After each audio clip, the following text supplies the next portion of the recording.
Ассалаумағалейкум, құрметті әріптестер және YouTube желісінің оқырмандары, сіздерге күнделікті және кезекті журнал толтыру әрекетін көрсетіп өткім келіп отыр. Яғни білім классқа кіргеннен кейін жоғары жақта сол жақ бұрышында мәзір қатары бар. Осы жерде білім класс бар. Яғни осыны ашқаннан кейін күнделікті кесте тұрады. Осы кестеге өткеннен кейін күнделікті өздеріңіздің сабақтарыңыз ашылады.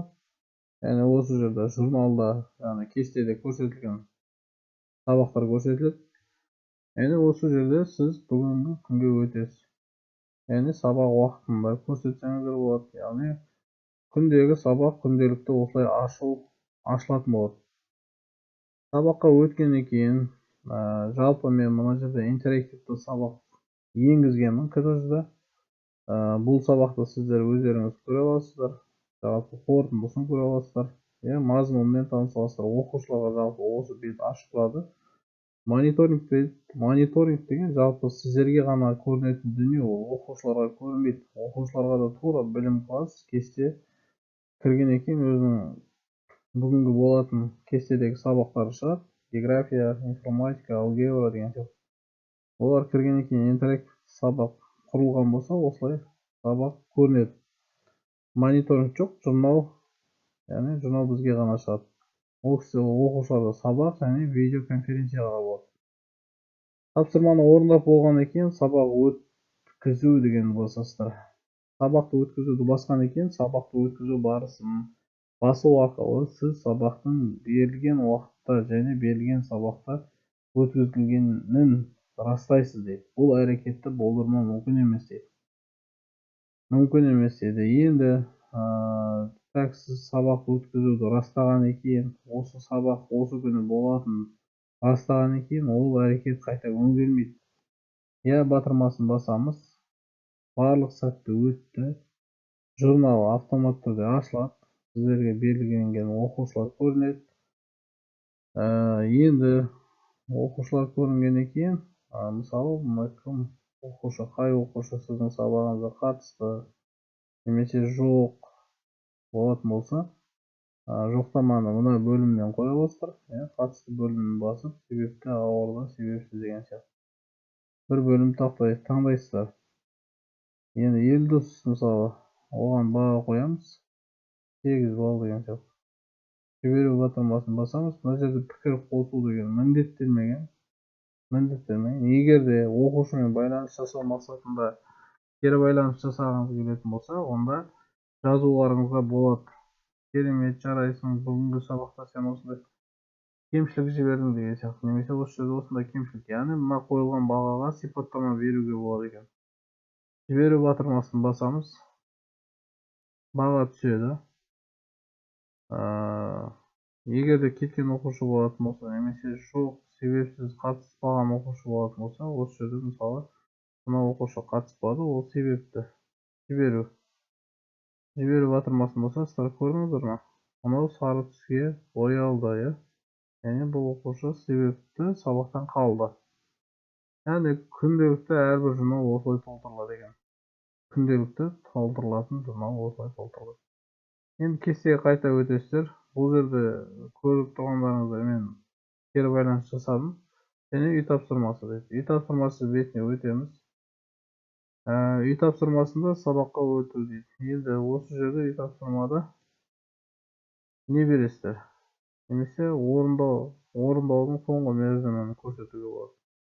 Яғни қыркүйек айының 28-ін көрсетуге болады. Немесе бүгіндегі болады. Көрдіңіздер ғой? Немесе аралық уақытты көрсетуге болады. Бүгінде басатын болсаңыздар, жалпы осы соңғы мерзім осы аралық көрсетеді екен. Бүгінге дейін орындау. Немесе 30-на дейін деген сияқты. Галочканы басасыздар. Яғни бүгін үй тапсырма беретін болсаңыздар, өткен күн қабылданбайды. Тек бүгінгі күн немесе алдағы күнге дейінгі уақыт аралығын бересіздер. Яғни ол оқушыларға өз үй тапсырма сол аралыққа дейін орындау мерзімі көрсетіледі. Мысалы тапсырма 2 деген сияқты, немесе өздеріңіздер белгілі бір тапсырманы жібересіздер. Жіберу батырмасын басасыздар. Үй тапсырма түсті, иә. 23 уақытында, так, 28 қыркүйек күні тексеріледі 14 оқушы. Егер сіз үй тапсырманы тексергіңіз келетін болса, мына бөлімнен өтіп, кім орындады, орындалмады болып көріп тұрсыздар ғой тапсырмалардың барлығы. Деректер жоқ деп, деректер егер оқушы сізге көрген тапсырманы орындап жіберетін болса, осы жерде материал көрінеді. Оны сіз көресіз. Егер де дұрыс болмаса, қайта тексеру бөліміне жібересіздер. Яғни жұмысты жоясыздар. Мына жерде бағалау әрекеті жүреді содан кейін. Яғни бала үй тапсырманы орындап болған соң, жіберген соң, үй жұмысын көру, үй тапсырманы жою әрекеттері. Жалпы күнделікті кесте, көрдіңіздер ме? Кестеге өту батырмасы. Үй тапсырма құрылды, осыған өтіп көрулеріңізге болады жалпы. Берген үй тапсырмаларды тексеруге.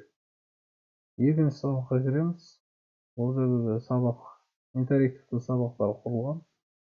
Сабақтың білімлант сабақтары, білімлант мазмұны, тапсырмалары бар. Білімланттың құрған арнайы дайын.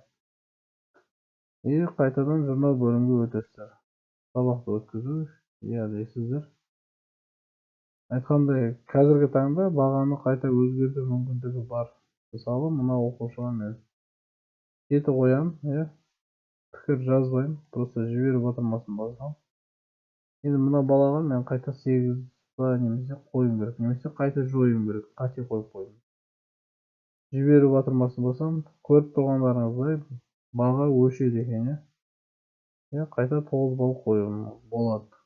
Жалпы айтқанда, бағаны өшіруге, бағаны өңдеуге, бағаны қайта қоюға мүмкіндіктер бар екен қазіргі таңда.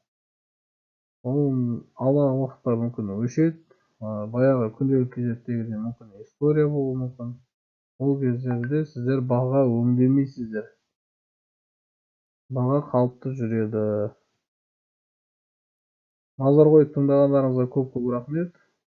Жалпы журналдың толтырылуы, үй тапсырманы беру әрекеті тура осылай жүреді екен. Мына жерде мен өткен күнмен бере алмаймын. Өткен күнмен берейін, мына 26 дедім. Галочканы басамыз. Мына жерге тапсырма жазамыз. Жіберу батырмасын басқан кезде қате ақпарат енгізілді дейді. Яғни неге үй тапсырма өткен күндермен берілмейді? Өйткені мына жерде орындаудың соңғы мерзімін сұрап тұр. Яғни сіз балаға үй тапсырманы бүгін беріп жатсыз ба? Алдағы күндерді бекітесіз орындауға. Баланы үй тапсырманы орындауға жаңағыдай алдағы бірнеше күн немесе 4 күн деген сияқты, немесе келесі сабаққа дейінгі аралықты көрсете берулеріңізге болады екен. Яғни алдағы болатын сабаққа дейін. Етіп тапсырма деп жібересіздер. Яғни үй тапсырма берілді. Енді оны осы уақытта осы үй тапсырмалар берілді. Жалпы түсінікті болды деп ойлаймын. Назар қойып тыңдағандарыңызға көп рахмет. Келесі екінші вариантта бар айтқандай, журнал толтыру бөлімі. Яғни осы жерден де жаңағыдай сыныптарға өтуге болады. Жаңа мен сіздерге күнделікті сабақ журналынан толтыру әрекетін көрсеттім. Енді осы жерде жалпылама 90 аралық журналдың толтыру әрекетін жасауға болады. Осы жерден баға қосып жіберуге болады. Көріп тұрсыздар ғой. Мына жерден плюс батырманы өткен күндерге, ал өтпеген күндерге блок тұрады. Яғни ол беттерге қоя алмайды екенбіз. Яғни мына бөлімдерде қоя аламыз, қалған оқушыларды қалды қыла аламыз, ауырған оқушыларды ауырды қыла аламыз. Жалпы айтқанда мына оқушыны мен эксперимент ретінде жібердім сіздерге. Ол сабаққа қатысты жіберу батырмасын басамыз. Яғни қайта түзетіп қойдым.